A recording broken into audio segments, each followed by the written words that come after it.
Актер болуу үчүн чыгармачыл, актердук, сахнадагы кызыктуу образдарды жаратууга болгон жөндөмдүүлүк абдан маанилүү. Атаандаштыкка карабастан актерлор адис катары чоң суроо талапка ээ. Назым Мендебайыров көптөгөн жылдар бою актердук, режиссерлук кесипти аркалап, Токтоболот Абдымомунов атындагы Кыргыз улуттук драма театрынын көркөм жетекчиси болуп эмгектенет. Азыр театр көптөн бери ремонттоо болчу, 2 жылдан бери пандемия маалында ремонтко жабылып. Кудай буйрса ушул театрдын ремонтунун бүтүшү менен, театрдын кайра ачылышы менен ошо Карап Жали Садыковдун Манас Нуу Семетей драмасы боюнча Төлгө аттуу спектакль даярдап атабыз, Кудай буйрса. Кызым, Баха сейчас чуть-чуть озабочен, а у нее теперь болот, да? Бул азыр за что-то он переживает же. Бул скорее всего ремонт ничего не ушмайт. Режиссер үчүн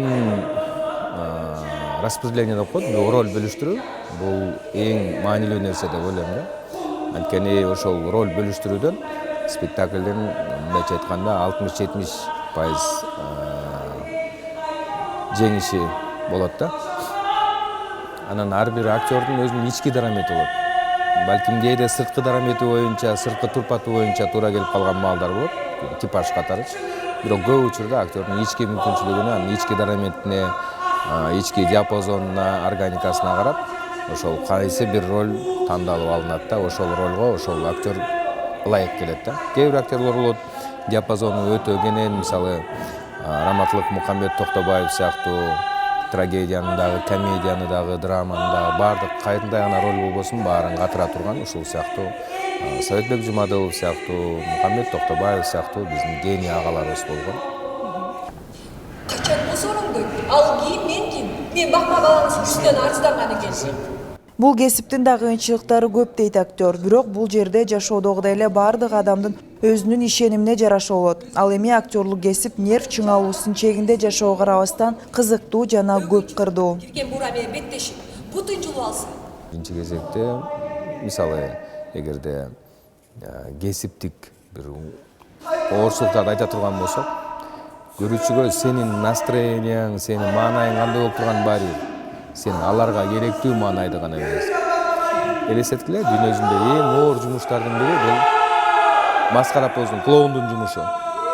Себеби ал үйүндө эмне нан барбы, нан жокпу, үйүндө кандай шарт бар, шерне барбы, аялдын көйнөгү барбы, жокпу, ошого карабай ал дайыма элди күлдүрүш керек. Ошол сыяктуу эле актердун жумушунда эң оорчулугу ал сенден требовать этилген нерсени, талап кылынган нерсени сен дайыма ошо элге тартуулашың керек. Ошол жерде сенин жеке маанайың, сенин жеке үй шартың, сенин жеке турмушуң мунун баары тең четке калат дагы. Көп учурда ошол роль үчүн гана жашап аткандай сезилет да. Негизги оорчулук ушунда деп ойлойм.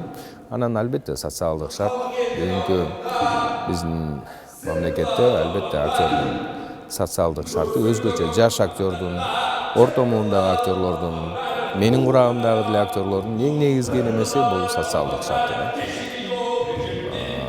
Бирок жалпы жонунан алганда жаман деле эмес, жакшы жашашат актерлор. эгер тилиңиз албаса, башты кечиңиз.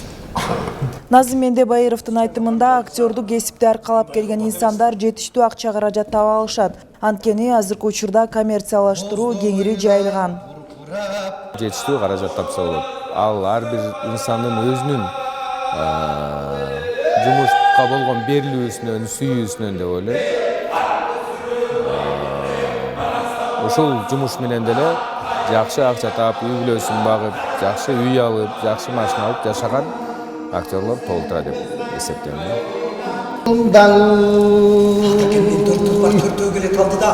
Талбанаса жем берип, айда терин ал деми. Чыгармачылыкка көп нерсе түрткү болгон. Менин оюмча ар бир чыгармачыл адамдын чыгармачылыкка келүүдөгү негизги себеби бул самовыражение деп коет да. Ушул самовыражение аркылуу чыгармачыл ырчы болуп кетет, актер болуп кетет, же балким космонавт болот, же башка дагы ушул сыяктуу же спортсмен болот ушул сыяктуу кесипти ар бир кесиптин негизги түпкүн угунда ар жагында тереңинде деп ойлойм да. Адамга самовыражение, өзүн өзү билдирүү, өзүн өзү андан ары өнүктүрүү ушул нерселер жараткан деп ойлойм. Мага дагы ошол көпчүлүк адамдарда эле ошол нерсе түрткү берген деп. Жалпысынан 25 жыл болду. Ушул театрда иштеп атам. Театр окуу жайын бүткөм. Алматыдагы ал убакта Казак мамлекеттик театр жана кино институту болчу. Азыр Казакстандын искусство академиясы болуп калды. Ошол жерде окугам. Бүйсара Бешналиев атындагы Маданият жана искусство университетинин режиссерлук факультетин бүтүргөм. Стажировкаларда болгом. Актерлордо эми негизинен баягы элге жалпы көрөрманга балким актерлор окубай калгандай эле сезилиши мүмкүн, бирок чын-чынына келгенде 2ден 3дөн жогорку окуу жайларды бүткөн актерлор, режиссерлор көп. Dıdan bakalı, sansanağın makalı. Көп жерлерде сабак бердим, көп студенттерим бар, бүтүрүп кетишкен, бирок алардын баары тең актер болбосо дагы, мен ойлойм 100% баары тең актер болбосо дагы, ошонун бир 20% театрда, кинолордо иштеп атса да, калган 80% бул театрды түшүнгөн, театрды жан жүрөк, жан дүйнөсү менен сүйө билген адамдарды тарбияладым го деп ойлойм. Актерлук кесип адамзат жаралгандан бери эле бар, бирок кесиптин гүлдөп турган мезгили байыркы Рим менен Грециянын дооруна туура келет. Мына ошондо актерлук кесип болуп көрбөгөндөй суроо талапка ээ болгон. Кылымдар бою актерлук кесипке болгон мамиле өзгөрдү. Бирок ошентсе дагы убакыттын өтүшү менен кесип өнүгүп өсүп биздин заманга чейин келди. Актерлукка үйрөтүш өтө оор. Мастер болгону мындай умтулуу гана берет да. Багыт гана берет. А калганын баары тең актердин өзүнүн аракети менен болот. Анан ошол аракетке ошол ал барып иштеген театрда чөйрө чоң влияние жасайт. Ошондуктан ошол чөйрөнү дагы бирок ошол бир адам өзгөртө алат. Анан көп окугула деген кеңеш берем. Көп аракеттенгиле, өзүңөрдүн үстүңөрдөн көп иштегиле деген кеңештерди берем. Себеби бүгүнкү күндө актерлор биздин коомдо барктуу жумуштардын бири.